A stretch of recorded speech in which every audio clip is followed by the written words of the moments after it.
ये धरती चांद सितारे, ये नदियां पवन घटारे, हर पल तेरा रसता निहारे, दिल लगे नहीं तेरे बिना रे। हेलो दोस्तों, मैं आर बिलेगा आपके अपने देवड़ा कोचिंग क्लासेज बनाड़ जोधपुर के YouTube चैनल पर आप सभी का एक बार फिर से हार्दिक स्वागत करता हूं, हार्दिक अभिनंदन करता हूं। मैं आपके लिए लेकर आया हूं आपके अपने YouTube चैनल पर मैथ गणित विषय का हम अध्ययन करेंगे। और गणित विषय के अध्ययन के दौरान आज मैं आपके लिए कुछ ऐसा टॉपिक लेके आया हूं जिस टॉपिक को हमें हर टॉपिक के बीच में जरूरत पड़ती है, जिसको हम सिंप्लीफिकेशन के बारे में बात करते हैं। सिंप्लीफिकेशन से हम अपना वीडियो स्टार्ट करेंगे। सिंप्लीफिकेशन का अर्थ है किन्हीं संख्याओं को कैसे जोड़ा जाता है। जैसे भी कोई भी कैलकुलेशन कर रहे हैं, उसके बीच में किसी भी बड़ी संख्या का हमें स्क्वायर पूछ लिया जाता है, तो हम शुरुआत करेंगे छोटी छोटी चीज़ों से जो हमारे लिए बहुत बड़ा महत्व रखती है। तो देखिए, हम छोटी सी चीज़ से शुरुआत करते हैं कि किसी भी संख्या का स्क्वायर कैसे ज्ञात किया जाता है। किसी भी संख्या का स्क्वायर कैसे ज्ञात किया जाता है, क्योंकि अक्सर विद्यार्थियों के, अक्सर मेरे मित्रों के यही समस्या रहती है कि इन संख्याओं का स्क्वायर यानी उनका वर्ग जो है वो कैसे याद रखा जाए। वो बड़ी मुश्किल से 10 तक या 15 तक 20 तक याद रख कर पाते हैं, परंतु जैसे ही वो एग्जाम में बैठते हैं या किसी क्वेश्चन को हल करने के लिए बैठते हैं, उनको डायरेक्ट पूछ लिया जाता है कि 45 का वर्ग क्या होता है, 27 का वर्ग क्या होता है, 32 का वर्ग क्या होता है, और वो निराश हो जाते हैं। ऐसा नहीं होगा। आज अगर ये वीडियो आपने पूरा देखा है तो आप कुछ सेकंड में 1 से लेकर के 100 तक, 1000 तक आसानी से वर्ग निकाल सकते हैं बिना याद रखे हुए। एक ऐसी ट्रिक देखते हैं हम जिसकी सहायता से हम आसानी से कुछ ही पलों में किसी भी संख्या का स्क्वायर ज्ञात कर सकते हैं। मैं कोई भी एक नंबर लिख देता हूं। पहले मैं केवल एक ऐसी संख्या लिखता हूं जिसका मेरे पास में यूनिट डिजिट यानी कि इकाई का अंक जो है वो 5 हो।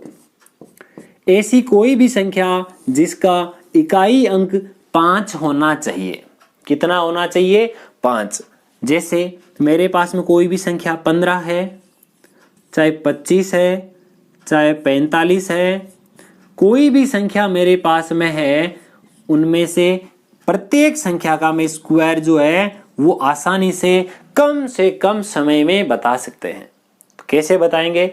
जैसे मेरे पास 15 का स्क्वायर बताना है, जिस भी संख्या का स्क्वायर बताना है और जिसका इकाई अंक 5 है मित्रों, तो हमें एक काम करना होता है। क्या काम करना होता है? उसका जो वर्ग आएगा उसके लास्ट में 25 जरूर आएगा। लास्ट में कितना जरूर आएगा? 25 जरूर आएगा। तो मैं काम करता हूं, जैसे ही मेरे पास में एक ऐसी संख्या दी गई जिसका इकाई का अंक 5 हो, तो वर्ग में अंत में 25 चिपका देना है। कोई याद रखने वाली बात नहीं है। तो अब देखिए, इसमें मेरे पास यहां 1 है। हमें गिनती सबको आती है 1 2 3 4 5 6। ओके, अगर इतना आता है तो इस 1 को इससे ठीक आगे वाली संख्या से गुणा कर दो। आगे वाली का मतलब 5 से नहीं, गिनती में जो इससे आगे आता है 1 से ठीक आगे आता है 2। 1 को 2 से गुणा कर दीजिए आप। 1 को जैसे ही आप 2 से गुणा करोगे तो यहां आएगा 2। तो ये 225 जो होता है वो हमारे पास 15 का वर्ग होता है मित्रों। इसी प्रकार इस 2 की बात करूं तो इस 2 से ठीक आगे आने वाली जो संख्या होती है हमारे पास होती है 3। अगर मैं 2 को 3 से गुणा करूं तो 2 गुणा 3 हमारे पास होता है 6, और ये 625 हमारे पास 25 का वर्ग होता है। अगर बात करूं 45 की तो 4 को मुझे 5 से गुणा करना पड़ेगा। 4 गुणा 5 मेरे पास में 20 हो जाएगा। कितना हो जाएगा? 20 हो जाएगा। अगर मेरे पास में 7 लिखा हुआ है तो 7 को मैं 8 से गुणा करूंगा। 7 और 8 मेरे पास 56 हो जाएगा। 25 मेरे पास प्रत्येक संख्या में लिखा हुआ है। इसी प्रकार से जब मैं 10 को 11 से गुणा करूंगा तो मेरे पास 110 आ जाएगा। ये केवल तब काम करता है जब मेरे पास में इकाई का अंक 5 हो। अब एक ऐसा तरीका देखते हैं जो सबके लिए काम आता है। मैं पहले केवल उन्हीं संख्याओं की बात करता हूं जो 11 से लेकर के 99 तक की होती है। 11 से लेकर के 99 तक, यानी 2 अंकों वाली सभी संख्याओं की बात कर सकते हैं। 2 अंकों की सबसे छोटी संख्या वैसे 10 होती है, और 10 का स्क्वायर आप सब जानते हैं कि 10 गुना 10 100 होता है। ओके, मैं इनके बीच की कोई भी एक संख्या ले लेता हूं, जैसे मेरे पास लिखा 23। मुझे इस 23 का स्क्वायर निकालना है, तो मुझे क्या करना होगा, पहले इधर तो देख, मैं आपको जैसे ही बता रहा हूं, लिखते समय 2 में आपको टाइम जरूर लगेगा।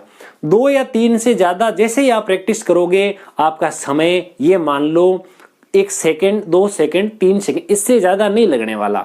हाँ, शुरुआत में ऐसा हो सकता है क्योंकि ये आपने काम किया नहीं है। नए काम में थोड़ा सा समय जरूर लगता है, पर अगर आपने इसमें पकड़ कर लेना तो कभी ये मान लो दिक्कत नहीं होने वाली है। तो ये देखो, इस 23 के लिए यहां आप 3 को लिखो, उसका वर्ग कर दो। यहां आप 2 को लिखो, 2 का वर्ग कर दो। कहीं कुछ घर से लेके नहीं आए, यहां जो संख्याएं लिखी हुई है उसी का वर्ग कर रहे हैं। ओके, मैं यहां लाइनें खींच देता हूं ताकि ये मिक्स ना हो। बीच में इन दोनों संख्याओं को गुणा करना है, बीच में इन दोनों संख्याओं को आपस में गुणा करना है। अब आप मुझे बताइए, मैंने कितनी संख्याओं को आपस में गुणा किया है? मैंने 2 संख्याएं हैं, तो इसलिए मुझे इसको 2 से, ये केवल याद रखना है बस। 3 का स्क्वायर मेरे पास में 9 होता है, 3 गुणा 2 मेरे पास 6 होता है, 6 गुणा 2 मेरे पास 12 हो गया। मैं 12 का 12 एक साथ नहीं लिख सकता, मुझे 12 का 2 लिखना पड़ेगा। एक हासिल बच गई, उस हासिल का क्या करेंगे, 2 का स्क्वायर 4 होता है और 4 में वो हासिल जोड़ दो, ये 529 इस 23 का स्क्वायर हो गया। एक कोई और नंबर देख लेता हूं आपके लिए, नंबर है मेरे पास 62। 2 का वर्ग होता है मेरे पास 4। ओके, बीच में मुझे लिखना होता है 6 गुणा 2 यानी 12, 12 का ये 2, हासिल का 1, 6 का स्क्वायर 36, 36 और एक हासिल वाला 37। मतलब किसी भी नंबर का आप इस प्रकार से स्क्वायर निकाल सकते हो। मुझे आशा है, नहीं पूर्ण विश्वास है कि आपको ये वीडियो बहुत ही अच्छी प्रकार से समझ में आया होगा। मिलते हैं इसी प्रकार के एक शानदार और ज्ञानदार वीडियो के साथ। बने रहिए। महेंद्र देवड़ा कोचिंग क्लासेज, जोधपुर, बनाड़ में।